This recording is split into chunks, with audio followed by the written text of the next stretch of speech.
I used to talk up Glock like it was the only game in town, like nothing could ever touch it.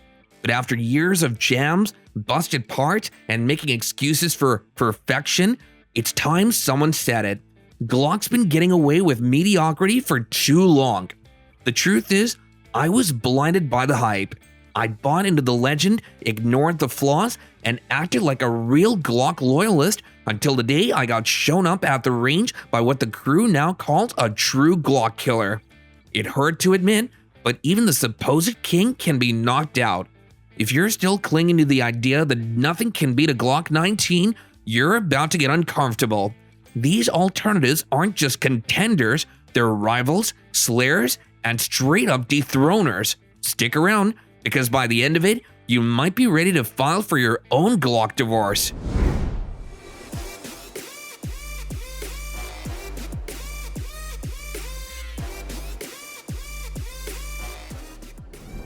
There's an unspoken rule at every range. Don't run your mouth unless you can back it up. I broke that rule the day I walked in with my Glock, chest out, ready to show off. First mag, jam. Cleared it, tried to brush it off. Second mag, another malfunction, and this time, everybody saw it. The guy I'd spent months clowning for running a Beretta just smiled, slid his 92 FS over, and said, "Try mine." Hand wrapped around cold steel, felt like grabbing history. No hiccups, no drama. Shot after shot, the Beretta just ran smooth as a barroom lie. And suddenly, all those almost feelings, almost as good as Glock, almost as tough, were gone.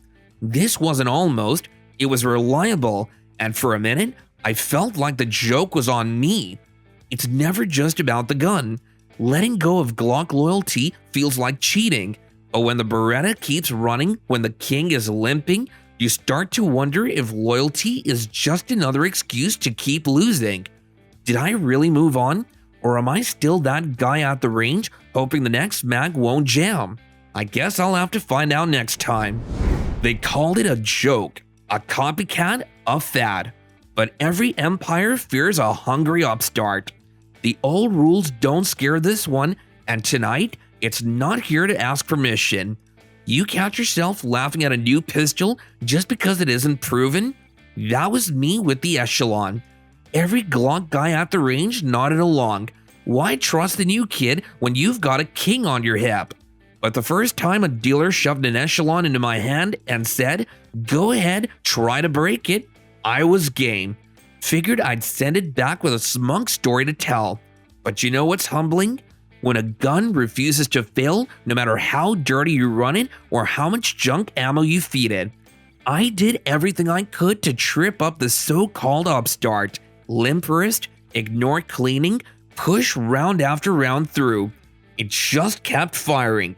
And every time you reach for what's comfortable, you start to wonder if you're holding on to tradition or just scared to see something better. That's where I landed by the end, staring at a new pistol, loyalty fading, and realizing maybe you and I both were waiting for something fresh to earn our trust. Ready for a gun that's even less polite? Wait for the next one. Some legends only fall when the right challenger shows up. This one isn't aiming for a draw, it's here to bury the myth for good. Ready to see the Slayer at work? I remember when my best friend made me sign a Glock divorce agreement. He literally pulled out a sheet of paper the day I traded mine for an upgrade. Wouldn't let it go until I'd run 500 rounds through the new gun. He mocked every shot, called me a traitor, swore I'd come crawling back, but the more I shot, the less I missed the old king. Part of me wanted to believe nothing could beat a Glock. The other part got tired of swallowing disappointment and pretending it didn't sting. The Shadow 2 carry doesn't just show up, it hunts legends. Every squeeze of that crisp trigger feels like you're closing the chapter on old loyalties. You think you're just testing a new pistol, but you're actually testing whether you can let go of the past. It's not easy, but some myths deserve to be buried, and this lair has the shovel. So ask yourself, are you really ready to watch the king fall, or are you still clutching old glory out of habit? Forget the playbook. This outsider never followed the rules. If you're tired of safe picks and batch chasers, brace yourselves. The outlaw's breaking in and it's about to get messy. It was a rainy Thursday when I finally traded in my old Glock for the Dagger. I stood at the counter a full 5 minutes, thumb hovering over the paperwork, thinking I'd regret it by sunset. I'd spent years running polymer perfection, kept telling myself, why mess with a sure thing? But routine turns stale fast and loyalty doesn't put holes in the bullseye. The regret lasted right up until Saturday morning at the range, and that's when everything changed. Full mag, cheap ammo, new pistol, and suddenly my groupings were tighter than ever. The Dagger felt lighter, meaner, and ran every round without a single hiccup. No fancy logo, no big name flex, just result. That's the outlaw's secret. It doesn't beg for respect, it takes it. There's a special kind of regret in leaving your old standby until you realize you're not missing it at all. The only thing you'll wish is that you'd broken free sooner. Ready for a disruptor that shakes the whole table? The next one doesn't play by any rules, old or new. Everything you thought was set in stone, shattered. This disruptor isn't here to compete, it's here to flip the table. You'll either hate the change or you'll never look back. I've always owned a Ruger Max 9, but it took a while to realize what I really had. That first range trip? Just curiosity. Ran a few mags, tossed it back in the safe, told myself I was still a Glock guy. But on my third trip out, something changed. I had a pile of steel case ammo, a worn out holster, and zero expectations. My buddy bet I couldn't beat his compact Glock in a straight up speed drill. He had a stopwatch, a crowd, and that smug Glock is God look. I stepped up with the Max 9, already half expecting a jam or a flyer. Instead, I ripped through every round. Faster splits, tighter groups, dead on follow-ups. By the end, my buddy was shaking his head and the crowd was quiet. That's when it hit me. Trust isn't about brand stickers or internet hype, it's about what performs when it matters. The regret? Gone. Maybe I'll always feel a twinge about switching teams, but every mag through the Max 9 is a reminder. Sometimes disruption is exactly what you need. Ever wonder what happens when you swap out the favorite for something nobody expects? That's what makes a substitute dangerous. It fits right in, then rewrites the script. There's a weird feeling that hits you when you first load up a Tisas PX-9 Compact. It's not excitement and it's not even regret. It's that old itch, just once to stop doing what everyone expects. My first few days with the PX-9, I didn't even tell the regulars at the range. Just ran it quietly, holster worn and unspectacular. But then it started sinking in. My draws felt smoother, my jacket stopped snagging, the PX-9 sat against my hip like it belonged there. Nobody noticed. That's the secret. Sometimes the best move is to swap the main act for an understudy and let it do the job without the spotlight. A month later, I looked in the safe and realized I hadn't missed my old Glock at all. No drama, no guilt, just something that worked, maybe even better. You ever look back and realize the substitute wasn't a backup, but the star of the show all along? Don't answer yet. You might not like what that says about your loyalties.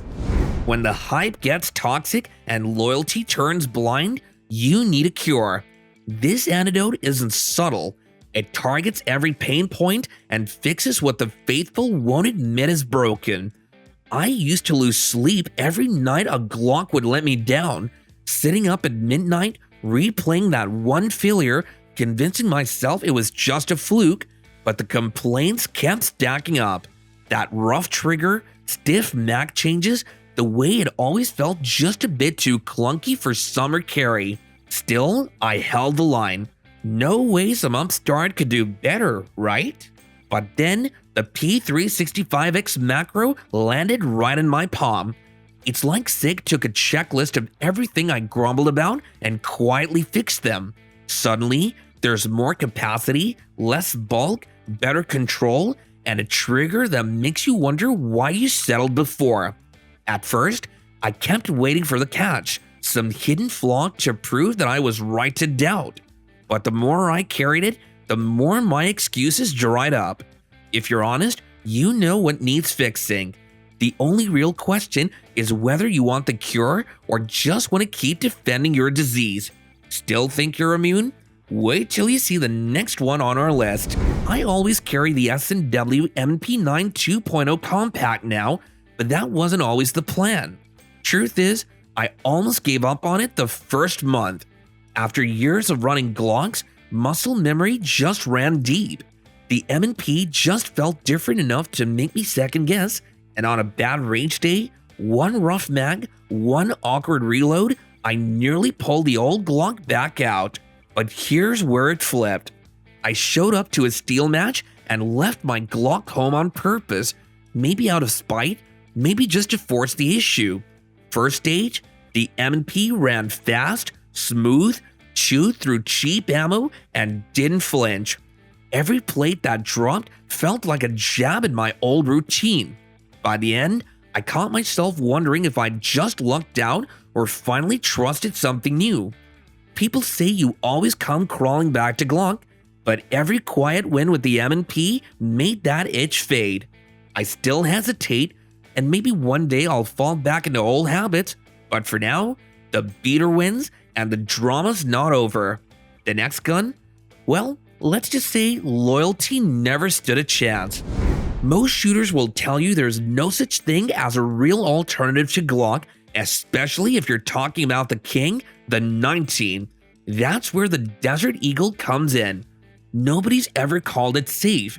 It's a pistol you buy when you're sick of hearing the word perfection and tired of cleaning up after so-called reliable jam. My own Glock locked up one last time and I snapped. I walked straight past the cases of Glocks, straight to the craziest, loudest gun in the room. Call it heresy or stupidity, but pulling the trigger on a Desert Eagle feels like therapy after years of settling. Every shot is chaos, every mag is a middle finger to the old routine. Yes, you lose sleep over ditching a legend, but I'd rather lose sleep knowing my gun won't pretend to be perfect than go one more round making excuses for another letdown.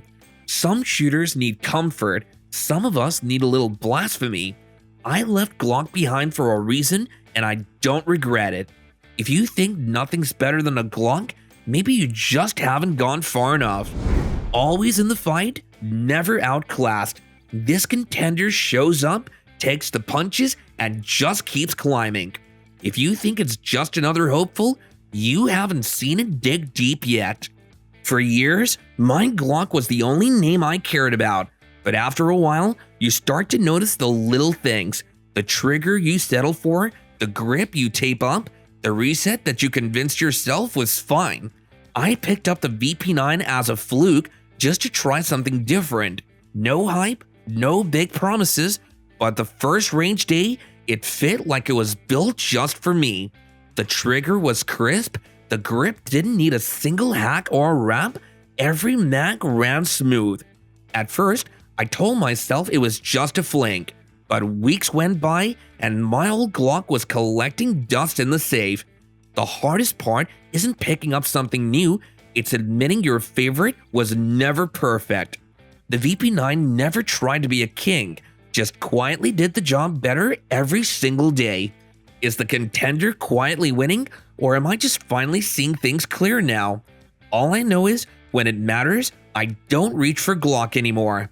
Ready for the dethroner? You might want to brace yourself. Some challengers want respect, and this one wants the crown. When the dethroner steps in, you're not watching a game, you're watching a coup. You ready for the takeover? I always figured my loyalty to Glock was unbreakable.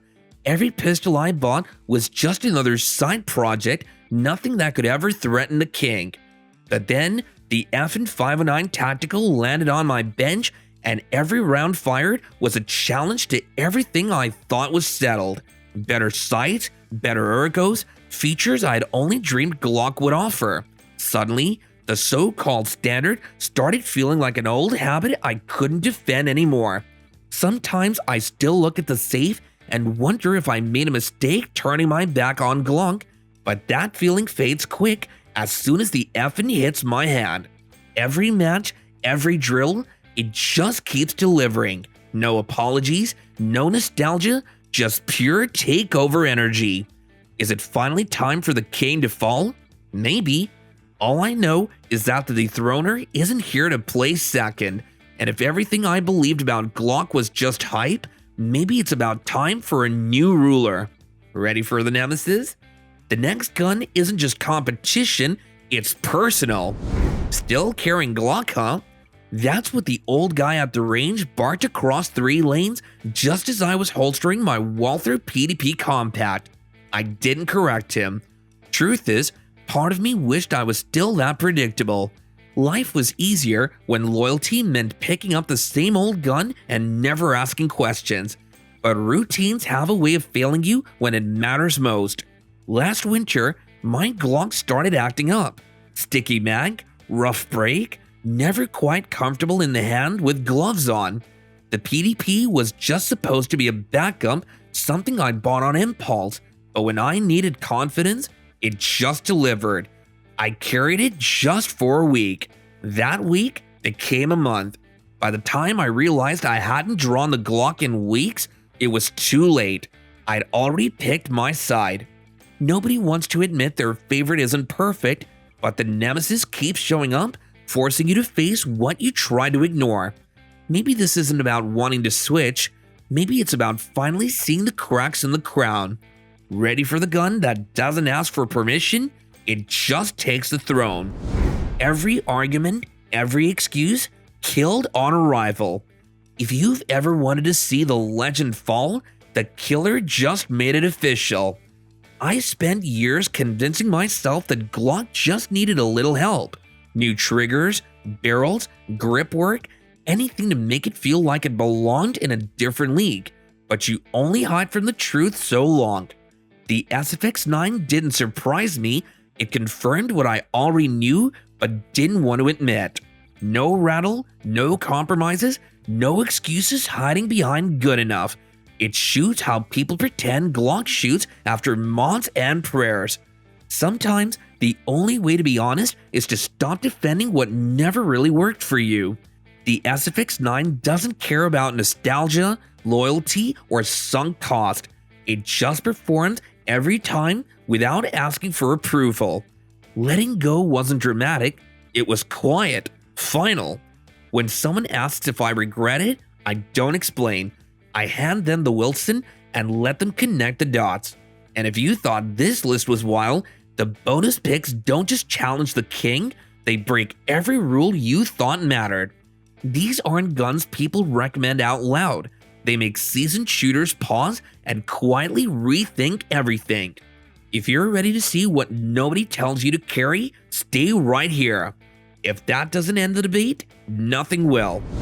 You want to see what happens when a Renegade walks in and throws out every unwritten rule? This one's loud, unapologetic, and doesn't care who's watching. I used to judge anyone who said they'd outgrown Glock, thought they were chasing noise, chasing attention.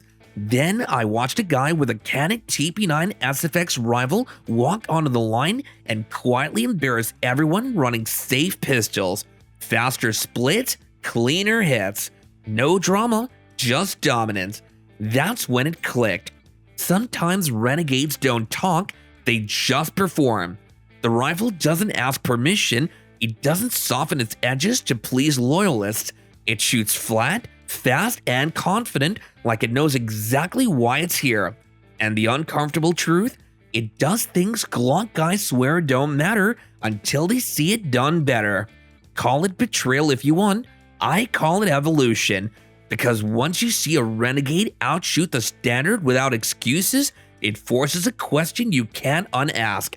And if this one already feels like too much, the next bonus doesn't just break the rules, it burns bridges. This is where loyalty actually breaks. Not loud, Not dramatic, just quiet betrayal. The CZP-10C doesn't show up looking for attention, it waits. I've seen Glock guys pick it up, run a few drills, then go strangely quiet. No trash talk, no jokes, just that look. The one where you realize something you trusted might not be the best anymore. I didn't want to like it. Glock had already earned its place with me, and betrayal doesn't come easy, but the P10C kept doing one thing Glock people hate admitting. It felt better under pressure, grip locked in, trigger broke clean, recoil tracked flatter than it had any right to, and the worst part, it never gave me a reason to doubt it. That's how betrayal happens, not with a bang, but with consistency. You don't rage quit Glock, you just stop reaching for it. If you think betrayal feels uncomfortable, wait until you see what divorce looks like. The next bonus doesn't just walk away, it signs the papers. This isn't a breakup, it's a divorce, with the papers signed and no interest in looking back. I didn't turn on Glock overnight. It was years of defending it, years of explaining away things I shouldn't have accepted. But then I spent real time with a Colt Python and everything slowed down. No striker talk, no shortcuts, just steel, weight, and a trigger that forces you to be honest. That's when it clicked. Glock trained me to tolerate convenience. The Python doesn't allow that. Every pull is deliberate, every miss is on you. There's nowhere to hide, and somehow that feels more trustworthy than another promise of perfection. People laugh when you say a revolver replaced your Glock. They assume nostalgia, but they're wrong. This isn't about the past, it's about clarity. Divorce doesn't mean regret, it means you finally stopped pretending the marriage was working. And once you sign the papers, you start questioning every other compromise you've been defending. Walking away from Glock isn't some badge of courage, it's the fallout when trust finally snaps and you realize the legend's just another tool that can fail. Every new step I've taken since has come with a side of regret, second guessing, and backlash from every direction. Maybe you've been there, took the heat for breaking ranks, then spent every night replaying the decision in your head. That's real risk. That's what loyalty actually costs. Closure? Don't count on it. I'm not here for comfort and I don't have answers, just scars and the memory of every bridge I torched. Drop your own story below. Where did you finally draw the line and was it worth the fallout? No fake respect, no soft exits. I'm Steve, still restless, still searching. See you in the next video.